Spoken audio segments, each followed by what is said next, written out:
আমরা ধর্ষণের বিচার দাবিতে এবং জননিরাপত্তার দাবিতে এখানে এক হয়েছি। জাতীয় নাগরিক কমিটি মিরপুরের পক্ষ থেকে আজকে আমরা রাস্তার মধ্যে নেমে এসেছি। ধর্ষণের যে সমস্ত ভয়াবহ তথ্য পাওয়া যাচ্ছে, পাশাপাশি মোহাম্মদপুরে মিরপুরে এখানেই এ ব্লকে 10 নম্বরে এ ব্লকে ডাকাতির ঘটনা ঘটেছে। ইন্টারিম সরকারকে অনুরোধ করব, দাবি করব যে আপনারা জনগণের নিরাপত্তা দিন। ধর্ষণের যে সমস্ত ঘটনাগুলো ঘটছে সেই সমস্ত ঘটনাগুলোর সুষ্ঠু তদন্ত করুন। যারা এর সাথে জড়িত বিভিন্ন রকমের বড় বড় রাঘব বল, তাদেরকে আপনারা ভয় পাবেন না। আপনারা ক্ষমতায় বসেছেন শহীদের রক্তের ঋণ শোধ করবার জন্য। যারা আমরা আহত হয়েছি তারা হচ্ছে আপনাদের ম্যান্ডেট। তাদের কারোর প্রতি পরোয়া করবেন না। আপনারা আপনাদের কাজ চালিয়ে যান। জনতার শক্তি, জনগণের শক্তি আপনাদের সঙ্গে থাকবে ইনশাল্লাহ।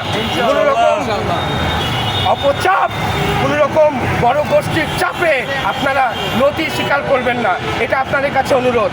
আর স্বরাষ্ট্র মন্ত্রণালয়ের দায়িত্বপ্রাপ্ত উপদেষ্টাকে বলবো, পুলিশের মধ্যে এখনও ঘাটতি মেরে আছে স্বৈরাচারের দালালেরা। ইতিমধ্যে ডিসিদেরকে অপসারণ করা হয়েছে। একজন উপদেষ্টা বলেছেন রাতের আধারের ভোটের এসপিদেরকে অপসারণ করা হবে। তাদেরকে অতি দ্রুততার সাথে অপসারণ করুন। তারা বুমেরাং করে দিচ্ছে। এই সমস্ত ধর্ষণ কাণ্ডে জড়িত, এই সমস্ত জনশৃঙ্খলায় যারা বিঘ্ন ঘটাচ্ছে, তাদেরকে তারা যথাযথভাবে আইনে আওতায় নিয়ে আসছে না। শস্যের মধ্যে ভূত থাকলে সে বিচার কখনোই পাওয়া যাবে না। কাজেই আমরা মিরপুরবাসী ইন্টারিম সরকারকে সহায়তা করব, তবে ইন্টারিম সরকারের কাছে কৈফিয়ত চাবো। এই স্বাধীন দেশে এটা অবশ্যই একটা সুখের খবর যে এখন ধর্ষণের খবরগুলো বা বাংলাদেশের যে কোনো জায়গায় আনাচে কানাচে যে কোনো ঘটনা ঘটলে সে সমস্ত খবর মিডিয়ার ভাইরা প্রচার করতে পারছেন। কিন্তু স্বৈরাচার হাসিনার আমলে এই সমস্ত ঘটনাগুলো প্রচারও করা যায়নি। এই প্রচার করেই আপনারা ক্ষান্ত হবেন না। এই সমস্ত অপরাধের যাতে বিচার হয় সে কারণে জনগণ রাস্তার মধ্যে থাকবে। এবং পাশাপাশি আরেকটা দাবি করব, সমস্ত বিচারগুলো একই সূত্রে গাঁথা।